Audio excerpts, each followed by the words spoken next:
So I'm going to take a little bit of time this morning. I know everyone's probably just as excited as I am. We're at hour 21 and there's been such fabulous talks. But I want to take a little bit of time this morning to talk about empowering people with aphasia through some different opportunities, helping opportunities, teaching, projects, and community service. And again, I'm Jodi Morgan, and I'm from Brooks Rehab Aphasia Center in Jacksonville, Florida. Really briefly, what we're going to cover today is a brief discussion of evidence to support how helping others, teaching, and projects can really empower people with aphasia. And some lessons learned. We opened our center in 2016, and we've learned a lot from some wonderful colleagues, but most importantly, we've learned from our friends with aphasia.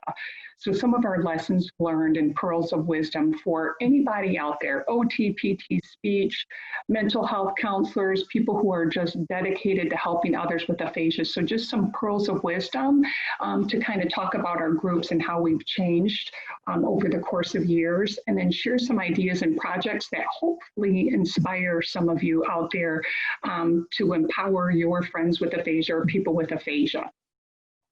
So just a little bit of evidence. We all know of this. We've heard it for 21 hours, but there's a lot of wonderful research out there to show that communication-based therapy is effective.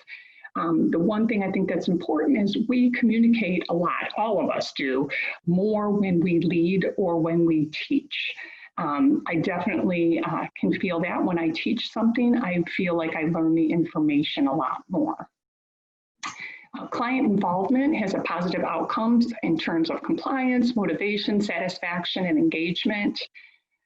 Project-based intervention is evidence-based. It really helps people develop a sense of ownership.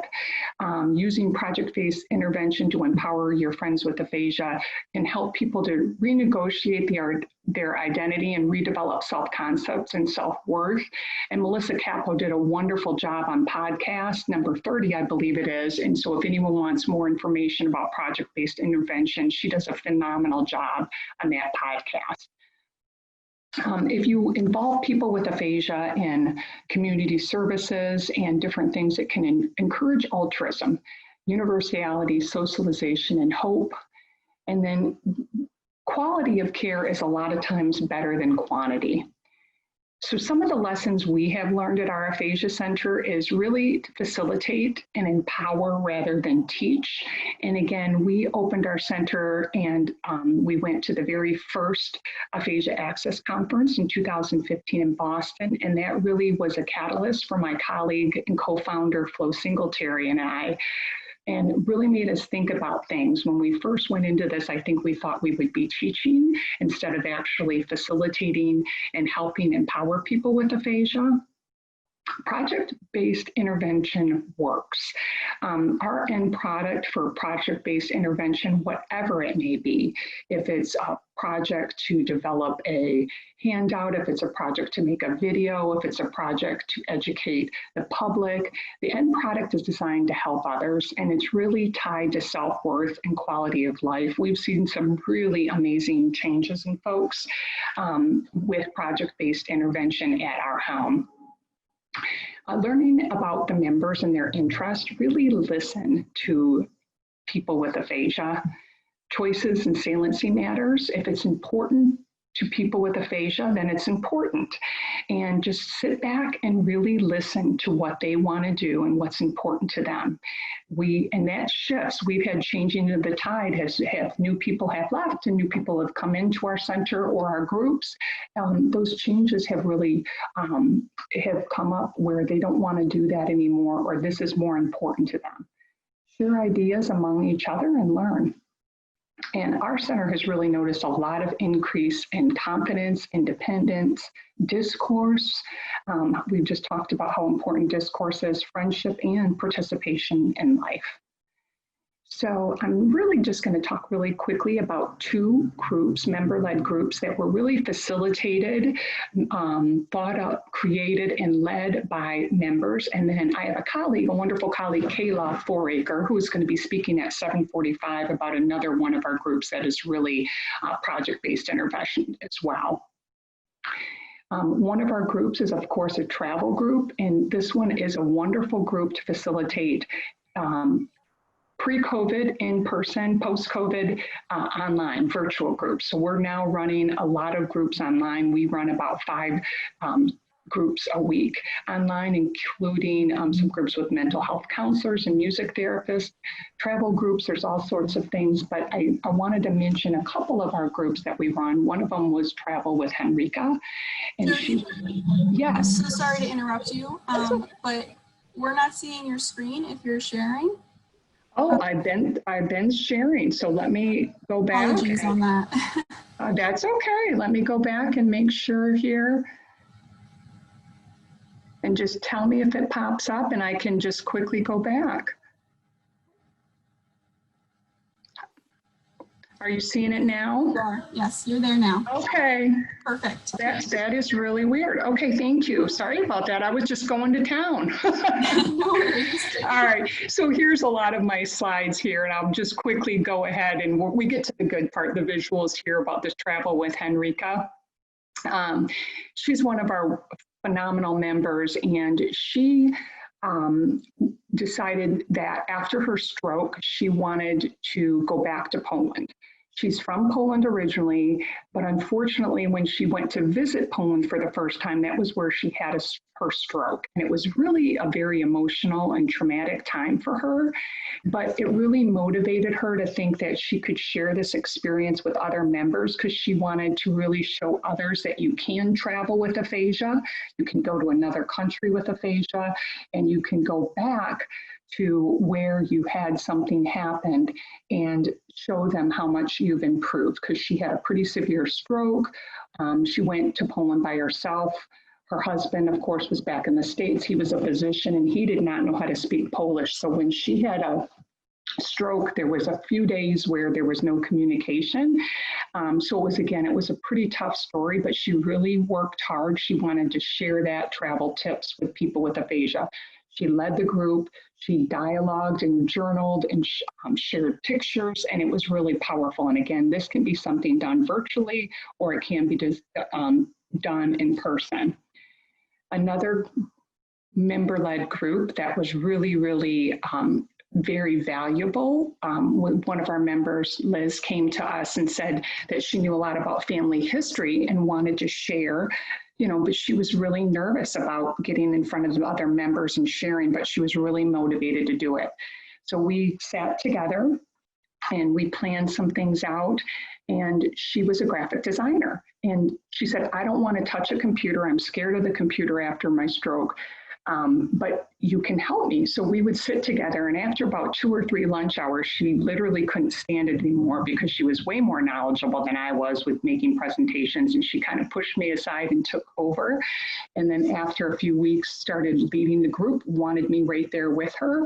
And then pretty soon she told me I could go make copies or I could go do other things for her. And she was in charge of the ancestry group and made beautiful family trees with the members, taught them about it, started becoming more active in the community, started leading some of her family ancestor groups, and really has just grown and flourished since then.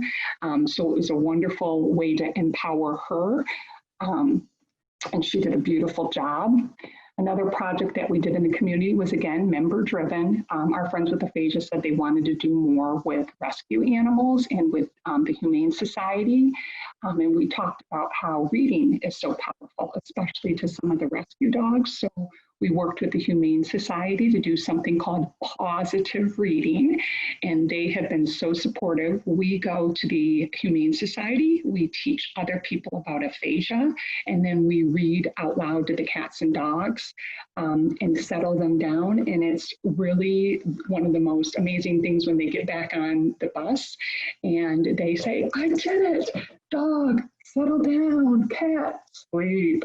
When they talk about how they made a difference, and a lot of them are now volunteering independently at the Humane Society.